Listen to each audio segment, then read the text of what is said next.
Good morning. Oh. Sorry for a few minutes late. Getting started. Um, kind I'm of a sneeze. rainy. Bless you. On the truth. Day 17. Did I just put it there? Yeah, 17. What's that? What does that mean? Nobody's watching? Is that what it means? I don't know. What is that? It says hello. Hello. Anyway, it's day 17 of the counting of the Omer. Jimmy, at least we're counting it together. And It's working. now it says there's one. Now there's two people. There you go. Hi, Larry. Hi.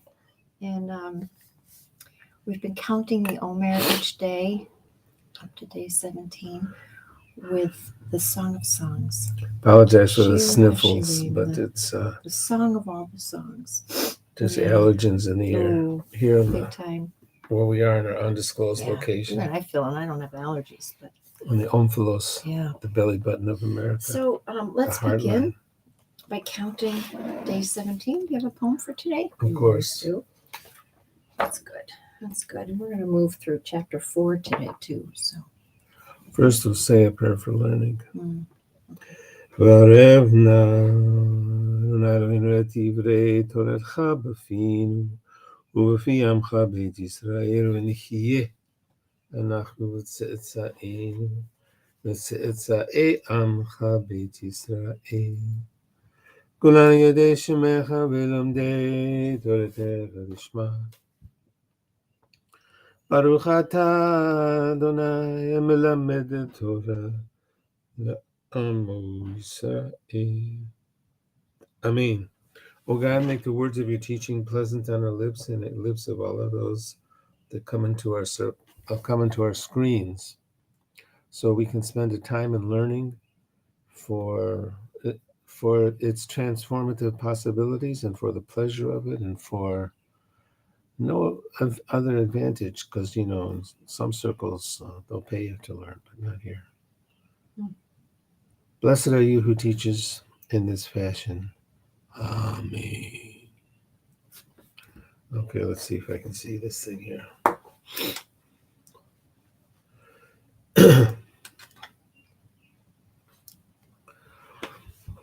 We're in the third week of the counting.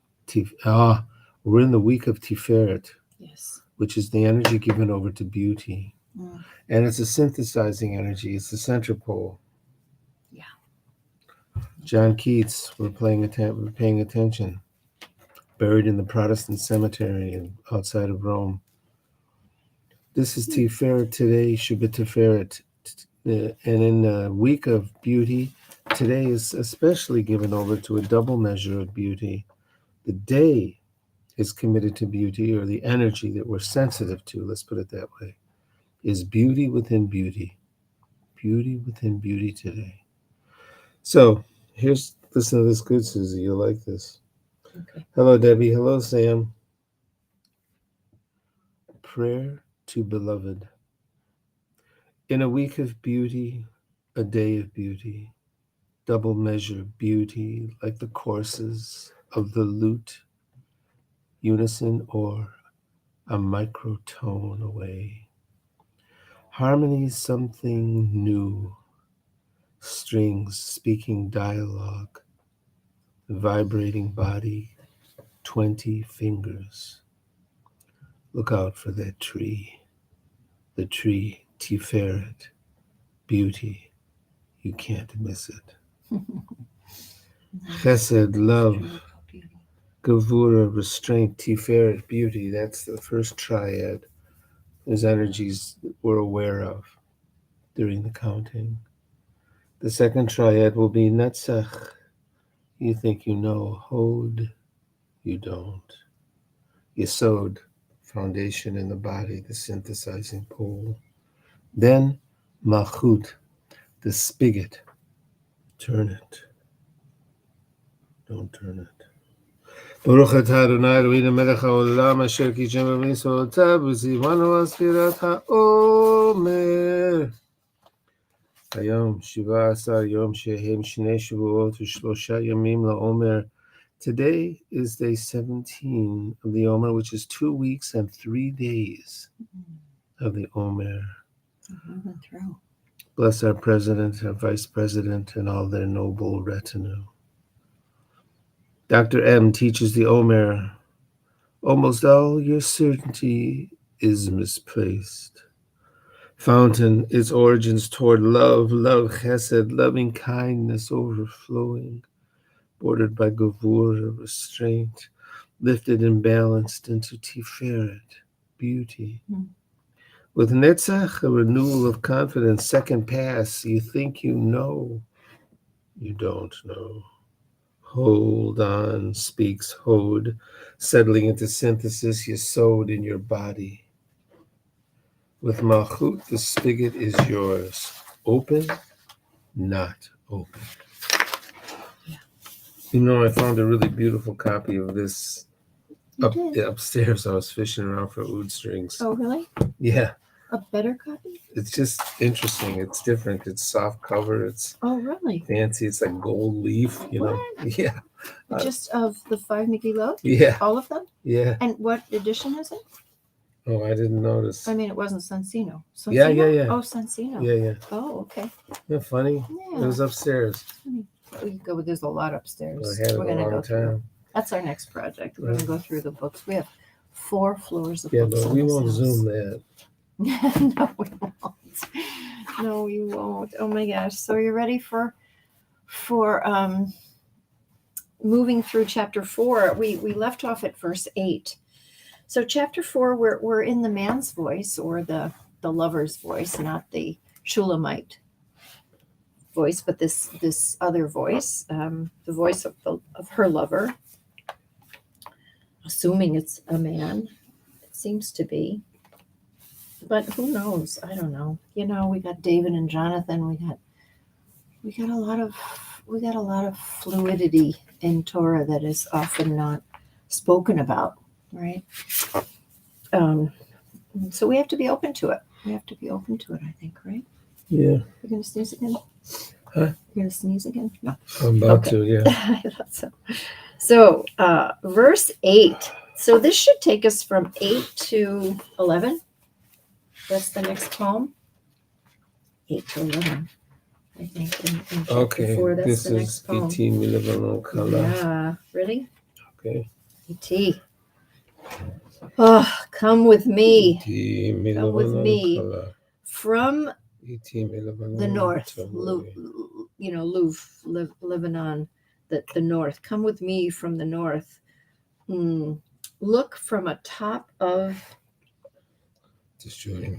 Amana. You know, in the north of Israel is the Hermon. It's very striking because in this land that takes you to the lowest place on earth, right, the Dead Sea, where Sodom and Gomorrah were, you also have the heights of Hermon. Hermon is the mountain where the River Jordan begins, right, and trickles down into the Banyas. Banyas, named for the Greek god Pan, right? And the Banyas, it's still called Banyas, and it's a beautiful, lush, pure, sparkling spring water that really comes from the snow caps on Hermon. That's how high Hermon is, that you can, at certain times during the year, find snow on the Hermon, and that is the source of the holy River Jordan. And you take people to Israel to see the River Jordan, the holy river where the baptisms were, where the flowing was, where the rivers, the beautiful river is, and you see it is not the Mississippi. That's what people say. It's kind of like a stream, really. It's not much of a river, but it feels a holy place. It used to fill the Hula Valley. Now it's drained, and the waters now go into Kinneret. It's precious. The water there is precious. It is precious. You feel it. It's holy, and fills the Kinneret, the Sea of Galilee, which also is not a sea, it's a lake. And then it flows down into the belly of the earth at the Dead Sea, Yam HaMelech. the salt sea. Yeah, it's an interesting And then trip. it evaporates, then Yeah. it goes back to God and goes back to the sky and then comes back down again as rain, because as we know, water is old. It is the oldest thing, and there's no new or old water, right? It's just the same water that keeps getting recycled again and again. But I suppose we could get to a point where we destroy it. Oh yeah, shrinking like crazy. Mm-hmm. Iti mi Lebanon kala. Look So from atop of Amanah. the right? poetry here is lovely. It repeats, Iti mi Lebanon kala, Iti mi Lebanon tavoi. You don't get to the verb until right at the end of that phrase. With me from Lebanon, bride. With me from Lebanon, come. So even Sensino, who's tied to the allegory, is out of the allegory here, right? Even Sensino says, he's trying to get her to leave the royal residence in Lebanon, right? They were at this feast, they were at these tables, and now he wants her to leave there, not be seduced by the beauty of the court, but to return. He's trying to connect him. these various poems together, though, and Yeah, they may not be so connected. Yeah. I know. It's kind of a nice story, though, when you Separate see it that way. poems. They probably all are. Merosh Shamana, Merosh Shanir, Vechermon, Hermon, there's Hermon. Mi Meonot Arayot from. Why the lion's den? What's that about? I think there used to be lions there, but not anymore. Mm-hmm. The mountains of the leopards, right? So these are the wild places of the north where they have been. Yeah. Verse 9. This is in the song. Achoti kala. Libavtini. This is what's called a denominative, which means a verb derived from a noun. Mm-hmm. Levav is heart, or lev, or levav, heart. Libavtini, something about take my heart or ravish my heart or something like that. You have ravished my heart. This verb taken from the noun form, kala, bride, libavtini. But now we have this whole sister-wife thing again, sister bride. What is that?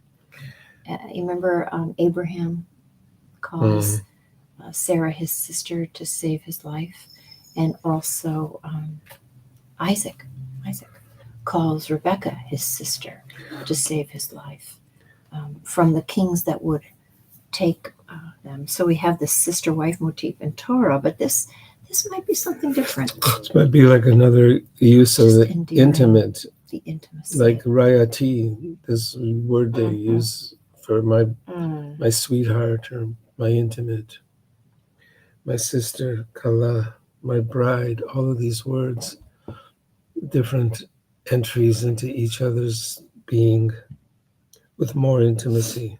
Ravished me with one glance of your eyes. Or with one of your eyes. One of your eyes. Yeah, but come on. Just one? It literally is. I know, that is what it is, literally. What is that? Biachad anak. With one. It says here in Sensino, it's customary for an Eastern woman to unveil one of her eyes when addressing someone. That's true, too. I know when I lived in Tunisia, you would put your sari on and you would just, kind of not let everybody see everything. Just let one eye. Biachad anak mitzav. What? Savronaich. Something on your neck, a necklace. Even Ezra thinks it's a kind of a band that's tied around your neck. One bead of your neck, one eye and one bead of your necklace. No. One link of the necklace. So just a tiny bit of you captured me, right? Just that little hint. It's interesting because there's a whole conversation around how women who are veiled are sexier or more alluring than women who put it all out there, right? Because it's the mystery. It's kind of a sexist thing, I think. Is that somebody at the door? No, that they're doing the work. So there's this mystery thing, and it sounds kind of sexist, but it is a conversation. What makes I'll get it. what makes Who's the chair? what makes us what is the alluring? So the whole idea of this ravished my heart with one of your eyes, with one bead of your necklace. It's just this glimpse, this hint of you is enough to ravish. And then then it takes us to this this image of Mayafu. How fair, how beautiful. Yafe is beautiful, so how beautiful is, and in Sansino it's translated as how fair, how beautiful is your love. But the Blachs and Marcia Falk say it's your loving. Oh, your sweet loving, my sister, my bride. Your sweet loving. Here we go, my sister, my bride again. This intimacy of no boundaries from in love, when you're that close, when you're that intimate, when you belong to each other that much, right? How much better is your love than wine, the wine of your kisses. And then of course we get the bisamim, the smell of your ointments, your oil, the oils, the perfumes you use, and all manner of bisamim, spices. And we had this conversation about the ketoret, how the ketoret is this combination of spices that gets burnt and then sent up to heaven to draw godliness, to draw these attributes, to draw godliness into the world. We're still on verse 10, about to get to verse 11. So It's a lot it's going either on in an undisclosed location today. I'm sorry about that. How fair is your love, or your loving? How sweet is your loving, is the way they do it. Not your love, but your loving. So there's an active thing here. With my Yafu 10? Mm-hmm. My Yafu Dodayich. Oh, it's your Dodayich again. Yeah. All right. Achutikala again. This is from another, right. We've had this verse before. We have, yeah. And there's an alternate reading in the Septuagint, the early Greek translation, that reads as da instead of dodai, which means talking about her breasts again.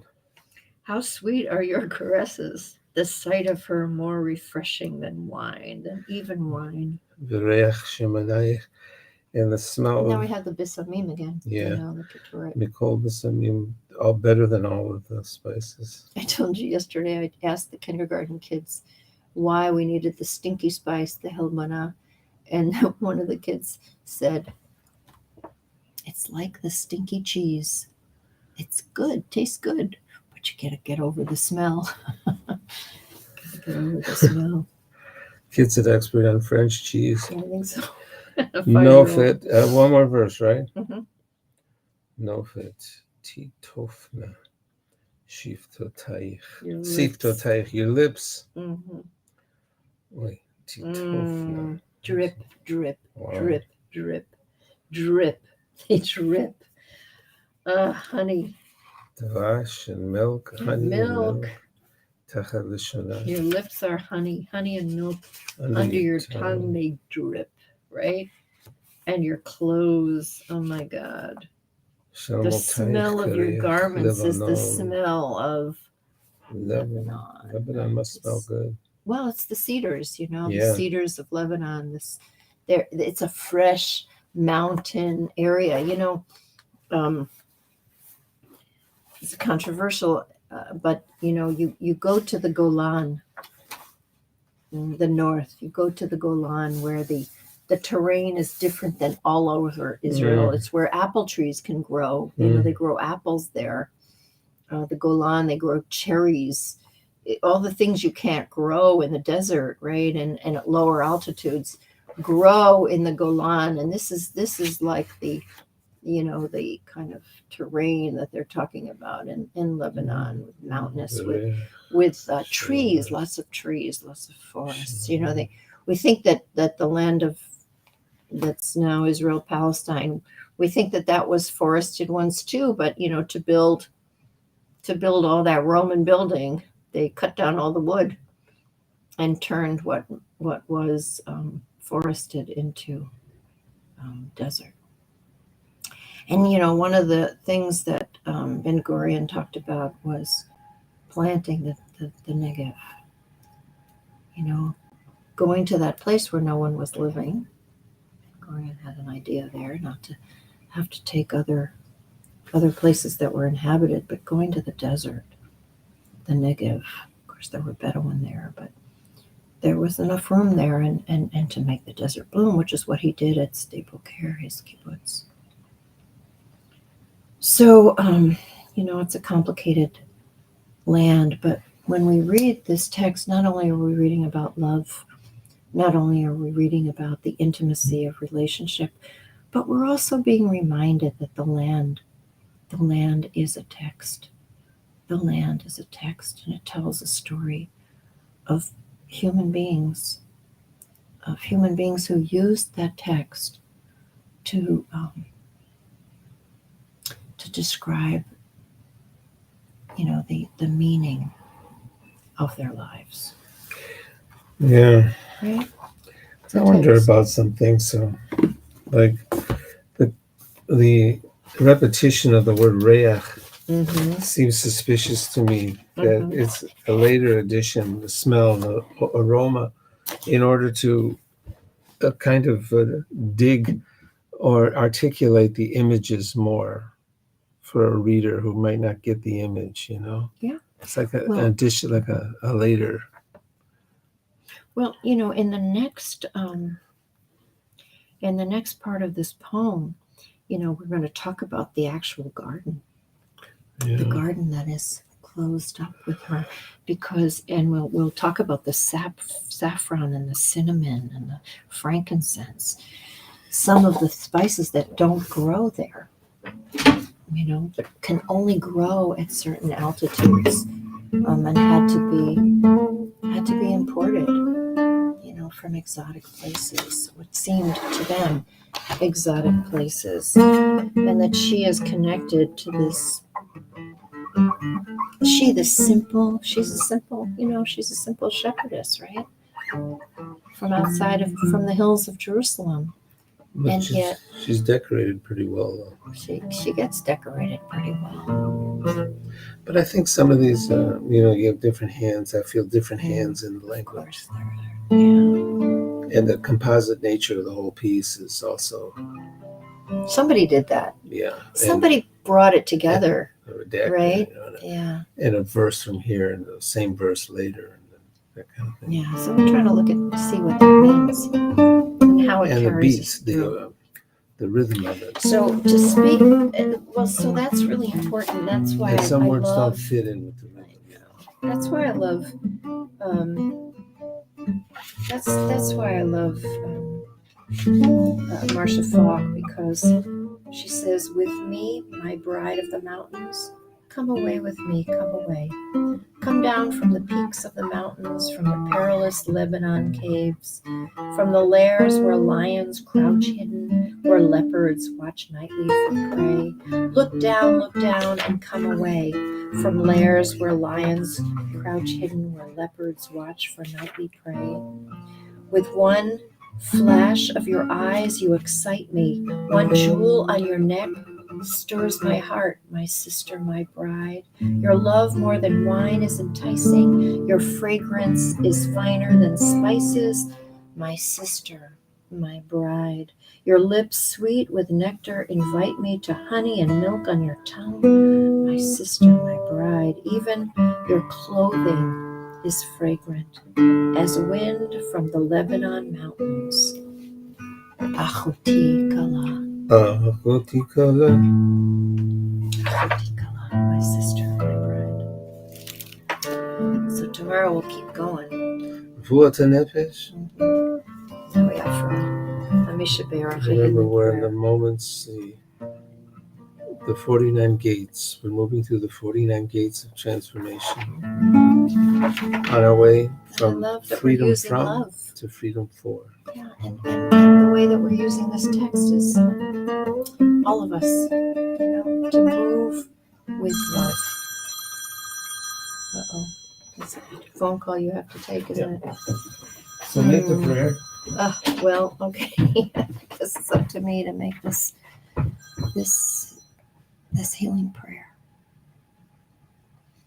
And I'm praying for the person who's calling Jim. Somebody really in need of, sometimes you have to go out of your comfort zone and reach out a hand and pull someone back into this life. So if anybody out there is knowing someone, we're sending you strength and love to kind of reach out and pull somebody back out from the abyss, back into the path of life, as difficult as it is. For those with cancer that we cannot cure, with Alzheimer's, and of course with COVID, people still dying from COVID. So may we pray for all of those who have broken hearts, bruised souls, and are working hard to choose life. Baruch Atah Adonai Rofeh HaCholim. Are you ready to sing us through? Or you? Yeah. Blessed are you, God. Help us to heal the sick. Vuata nefesh, vuata guf. Vuata nefesh, vuata guf. The healing of the spirit, the healing of the body. For those we know, for those we don't. Yeah. On my right, the angel Michael. On my left, the angel Gabriel. In front of me, the angel Uriel. Above my head, above my head, above my head, above my head. Shekhinati.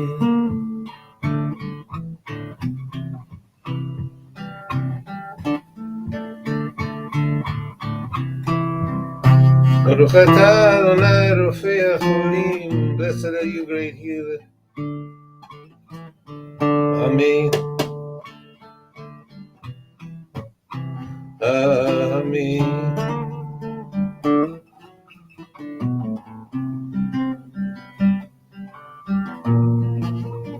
Say a special prayer for all the people with uteruses who can't get, are afraid now about access to health care. Let's pray for those hardened hearts in the Supreme Court that think they know, that are certain that the life of a fetus is more important than the lives of the thousands and thousands and thousands and thousands of women's lives who will be put at risk because they don't have access to